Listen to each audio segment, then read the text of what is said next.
नमस्कार, आप देख रहे हैं रफ्तार। मैं हूं आपके साथ रोहित कुमार और मेरे साथी अमित। बिहार विधानसभा चुनाव की तस्वीर लगभग साफ हो गई है। दोपहर 2 बजे के मुताबिक 200 सीटों के साथ एनडीए क्लियर कट मेजोरिटी जीतती हुई दिखाई दे रही है और तय माना जा रहा है कि सूबे के मुख्यमंत्री नीतीश कुमार ही होने जा रहे हैं। हालांकि इसके भीतर कोई विचार मंथन होना बाकी है, तो वो एनडीए के खेमे में ही होना बाकी है। लेकिन मौजूदा तस्वीर देखकर यह साफ हो गया है कि एनडीए अगली सरकार बनाने जा रही है। आगे की जानकारी मेरे साथी अमित देंगे। हम पहले बात करेंगे राघवपुर की, जहां से तेजस्वी यादव चुनाव लड़ रहे हैं। हालांकि ये आरजेडी की काफी वीआईपी सीट रही है। इस सीट पर आरजेडी ने एक बार हार दर्ज की थी, जो राबड़ी देवी के समय में उन्हें हार मिली थी। तब से ही आरजेडी ने इस सीट पर लगभग मजबूती से पकड़ बनाई है। अब मैं पूछूंगा अपने साथी से मोकामा के बारे में। मोकामा सीट एक ऐसी सीट रही है जो हमेशा बाहुबलियों के नाम से जानी जाती है। फिर चाहे वो अनंत सिंह हो, चाहे सूरजबान सिंह हो, दोनों के बीच ऐसी टक्कर है जो राजनीति में शायद ही कहीं देखने को मिलती है।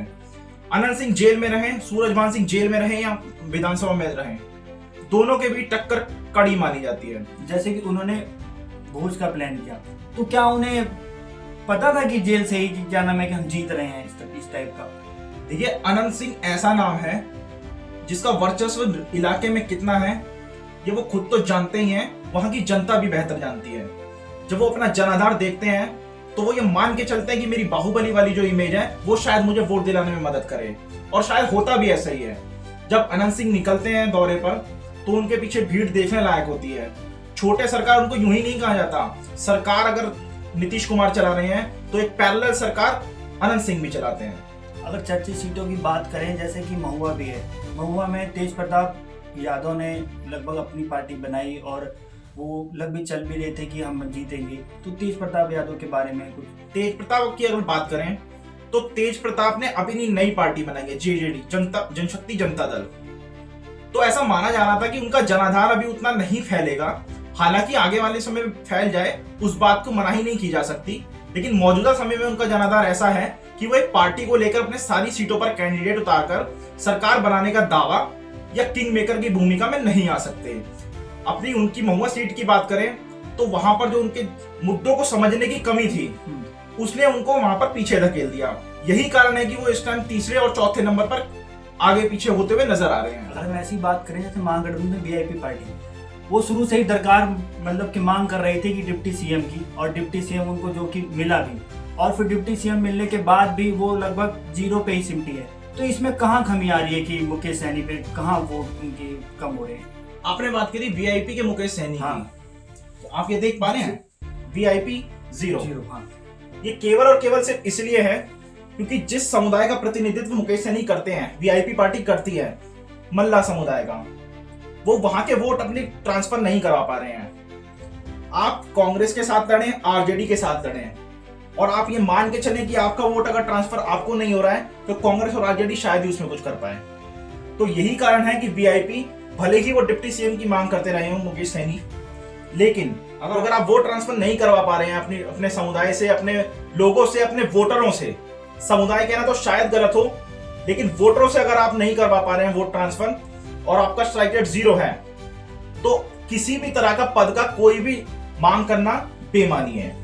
क्या आप मुकेश सहनी की जो 0 यहाँ पे दिख रहा है, क्या डिप्टी सीएम ऐलान कर देना, क्या ये सबसे बड़ी बोल रही है? देखिए, महागठबंधन की रणनीति कुछ ऐसी थी कि वो एनडीए को सिर्फ इस बात पर बैकफुट पर धकेलना चाहते थे कि उन्होंने अपना सीएम उम्मीदवार घोषित नहीं किया था।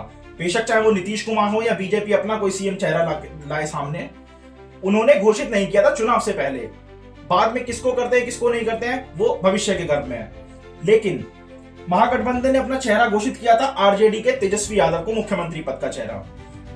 अगर वीआईपी की तरफ से डिप्टी सीएम की मांग न की जाती या उनको डिप्टी सीएम पद का चेहरा न बनाया जाता तो यह स्वाभाविक था और यह संभव था कि वीआईपी शायद एनडीए के साथ खड़ी हो जाती, जिससे महागठबंधन को नुकसान होना तय था। नुकसान तो अभी हो रहा है। अब जो ये नुकसान हो रहा है, यही कारण है कि वीआईपी जो है अब बिहार की राजनीति में मौजूदा और अगले 5 साल में इररिलेवेंट नजर आने वाली है। वीआईपी को चाहिए ये सड़क पर उतरे, संघर्ष करे, समुदाय, वोटर, नागरिकों के बीच में जाए और वहां जाके बताए कि अगर मैं नेता हूं तो मैं फुल टाइम नेता हूं, मैं अपने पद लोभ लालच के लिए राजनीति में नहीं आया हूं। अब हम बात करेंगे एनडीए की, जो 28 सीटों पर लड़ी चिराग पासवान की पार्टी और सबसे बड़ी पार्टी बनकर उभर रही है। देख रहे होंगे इसमें 22 सीटें। इस पर क्या फैक्ट है कि इनको, जैसे चिराग पासवान मांग कर रहे थे कि हमें 35 सीटें दीजिए, तो 35 सीटें जीते तो वो क्या और निकाल सकते थे? सबसे बढ़िया प्रेफरेंसेस और 22 सीटों पर 28 में से निकाल के आ रहे हैं, 6 भी कम है। चिराग पासवान देखो, सीटों के लिहाज से अगर बात करें तो नो डाउट बीजेपी 91 सीटों के साथ सबसे ऊपर की पार्टी बनी हुई है, लेकिन ये ऐसा भी नहीं था। समीकरण बदले हैं। जेडीयू बीजेपी से आगे थी और फर्स्ट लार्जेस्ट पार्टी बनकर उभरी थी। पिछली बार 43 सीटें थी। जी वही।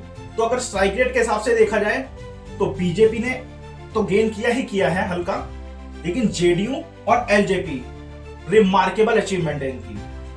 एलजेपी के पास 29 सीट थी, एक पर नामांकन रद्द हुआ, 28 सीटें रह गई।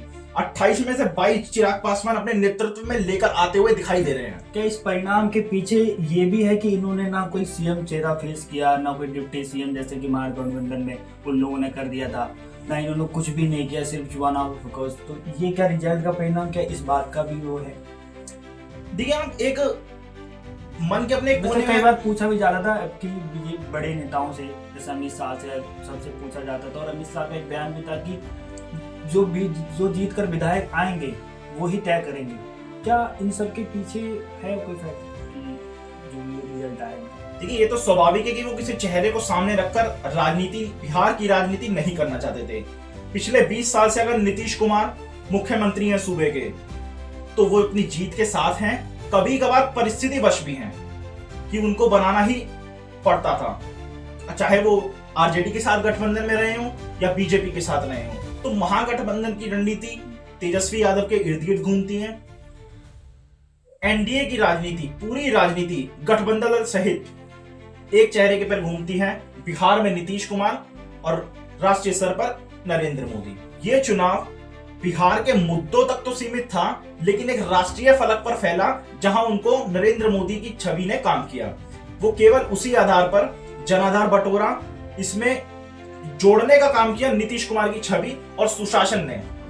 माना जाता है कि नीतीश कुमार को सुशासन बाबू के नाम से जाना जाता है, तो उनका जो सुशासन था, जो भी उन्होंने शासन में अपने रहते हुए फैसले लिए, 10,000 रुपए महिलाओं को जो देने का वादा किया और ट्रांसफर किए चुनाव से ठीक पहले, वो एक की फैक्टर बनकर उभरा। क्या इस रिजल्ट में जीतन राम मांझी का कोई फैक्ट है, या जैसे कि जीतन राम मांझी ने 6 में से 4 सीटें हासिल की है, तो उनकी वो भी और सीटें मांग रहे थे, तो बीजेपी का ये लास्ट टर्म पे ये फोकस करना कि नहीं, हम उससे ज़्यादा सीटें नहीं लेंगे, कहीं इस पे मानते हैं कि आपके इसके पीछे भी कोई है? ये बीजेपी के साथ ये माना जाता है कि वो अपने गठबंधन दलों को, साथी गठबंधन दलों को वो कभी नाराज नहीं करती, और दूसरा ना अपने से छिटकने देती है उनको। जब नित्यानंद राय मैदान में उतरे, एलजेपी के साथ सीटें फाइनल तभी हुई। चिराग पासवान 35 सीटों की मांग कर रहे थे, 29 पर आकर रुके। केवल बीजेपी ने अपने नेताओं को उतारा, कोऑर्डिनेशन से बात की और ये फाइनल हुआ आंकड़ा। एक सवाल और है, जो एनडीए ने, जेडीयू ने, नीतीश कुमार ने लास्ट टाइम पे 1.5 महीने पहले जो 10,000 रुपए दिए, क्या वो फैक्ट है इसके पीछे? महिलाओं को वोट खींचना, इस तरह की कोई बातें? मैं आपको थोड़ा फ्लैशबैक में लेके चलता हूँ। दिल्ली विधानसभा चुनाव हुआ था, बीजेपी ने 1,500 रुपए देने का वादा किया था महिलाओं को। ऐसा ही एक वादा आम आदमी पार्टी ने भी किया था। क्योंकि राष्ट्रीय स्तर पर उसको विस्तार दे दिया जाता है चुनाव को, नरेंद्र मोदी पिक्चर में आ जाते हैं, तो उनको वहां पर भी उसका फायदा मिला। नो डाउट कि अगर बीजेपी ने सड़क पर रहकर, जमीन पर रहकर संघर्ष किया है, तो उसको उसका भी फायदा जरूर मिला होगा। किसी भी जनता को नकारा नहीं जा सकता। अगर उन्हें कोई सरकार चुनी है तो सोच समझ के चुनी है। 1,500 रुपए जो दिल्ली में देने की बात थी, हालांकि वो अभी तक नहीं दिया गया है, लेकिन उसने ऐसा काम किया था कि दिल्ली की महिलाओं का अधिकतर वोट बीजेपी को ट्रांसफर हुआ था। यही सेम काम किया बिहार में। चुनाव से ठीक पहले नीतीश कुमार मुख्यमंत्री घोषणा करते हैं कि 10,000 रुपए महिलाओं के खाते में दिए जाएंगे, और वो लोन की तरह नहीं, वो उनको उनके काम शुरू करने के लिए दिए जाएंगे। किए भी, तुरंत किए भी। इसने की फैक्टर की तरह काम किया। महिलाओं का एक मुश्त वोट केवल या तो जेडीयू के नाम पे गया है या बीजेपी के नाम पे गया है, और अगर ये गठबंधन में है एनडीए के, तो वो सिर्फ और सिर्फ एनडीए को फायदा देके गया है। तेजस्वी यादव के साथ यह था कि उन्होंने जो हर घर सरकारी नौकरी देने की मांग की थी, वादा किया था, माफ कीजिएगा, उनके वादे को शायद उतनी गंभीरता से बिहार की जनता ने नहीं लिया। तो यही कारण रहा कि उनकी पॉलिटिक्स जो है वो इतनी हल्की पड़ गई कि वो एक 28 सीटों तक, 29 सीटों तक सीमित रह गए। इस मामले में एनडीए बाजी मार गया। अब बात करेंगे जन स्वराज के मुखिया प्रशांत किशोर। दावा करते थे हर्ष पर नहीं तो फर्श पर। अगर नीतीश कुमार की पार्टी 25 सीटों से ज्यादा आई तो राजनीति छोड़ देंगे। ऐसे ही अब मैं सवाल पूछूंगा, क्या प्रशांत किशोर राजनीति छोड़ेंगे?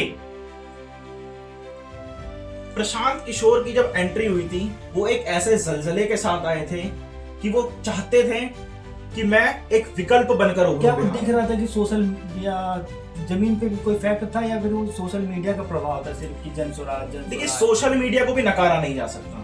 सोशल मीडिया पे भी अगर आप दिखा पा रहे हैं जनता को कि हाँ आप उनके लिए खड़े हैं, उनकी मजबूरी में, उनके दुख में आप उनके साथ खड़े हैं, तो जनता उस अपने नेता पर भरोसा करती है। लेकिन जिस तेजी के साथ जन स्वराज ने एंट्री करी थी, ग्राउंड पर उनको रहने के बाद ये समझ आ गया मुकाबला केवल दो ध्रुवीय है, दो तरफा मुकाबला है। एनडीए और महागठबंधन, केवल दो तरफ का मुकाबला है। यही कारण रहा कि उन्होंने, प्रशांत किशोर ने ये बात कह दी कि या तो अर्श पर या फर्श पर। एक टाइम ऐसा भी आया जब वो ये लिख के देने लगे कि मैं राजनीति छोड़ दूंगा अगर हमारी इतनी सीटें ना आई तो। आज क्या तस्वीर है? आज तस्वीर ये है कि वो 0 सीट पे हैं, कोई सीट उनके नाम नहीं आ रही है। और तो और सिंगर रितेश पांडे, जो इतना बड़ा चेहरा बिहार में माने जाते हैं, करगहर सीट से पीछे चल रहे हैं। शुरुआत में आगे चल रहे थे, अब इस समय प्रेजेंट टाइम पीछे चल रहे हैं। ना तो उनको अपनी कलाकार वाली छवि फायदा दिला पा रही है, ना प्रशांत किशोर का रणनीतिक कौशल उनके लिए काम आ पा रहा है। कुल मिलाकर जन स्वराज भी अभी तक उनका खाता नहीं खुला है। हालांकि सुबह के रुझानों में उनके 2 सीटें खुली थी। अब इस समय जब क्लोज का टाइम आ रहा है तो जन स्वराज भी 0 पे सिमटी हुई है। और अब माफी चाहूंगा इंटरप्शन के लिए, लेकिन अगर प्रशांत किशोर बिहार की राजनीति में सक्रिय बने रहना चाहते हैं और चाहते हैं कि 5 साल के बाद वो अपनी ऐसी भूमिका में रहें कि या तो सरकार बनाए या किंग मेकर की भूमिका हो, तो उनको 1 महीना, 2 महीना, 5 महीना, 6 महीना नहीं, उनको 5 साल अगले जमीन पर रहना होगा। बिहार की जनता के मुद्दे समझने होंगे, जानना होगा कि क्यों यहाँ से पलायन हो रहा है, क्यों लोग अपना घर छोड़कर दिल्ली, मुंबई जैसे बड़े शहरों में जा रहे हैं। अगर आप उसको नहीं रोक पा रहे हैं, उन युवाओं में भरोसा नहीं दिला पा रहे हैं आप, तो यकीन मान के चलिए आप विकल्प छोड़िए, आप यहाँ पर रह भी नहीं सकते हैं। चलिए, ये था आज के चुनाव का कुछ लेखा जोखा। जो मेन सीटें थी उस पर हमने बात करी। ऐसी जानकारी के लिए देखते रहिए रफ्तार न्यूज़।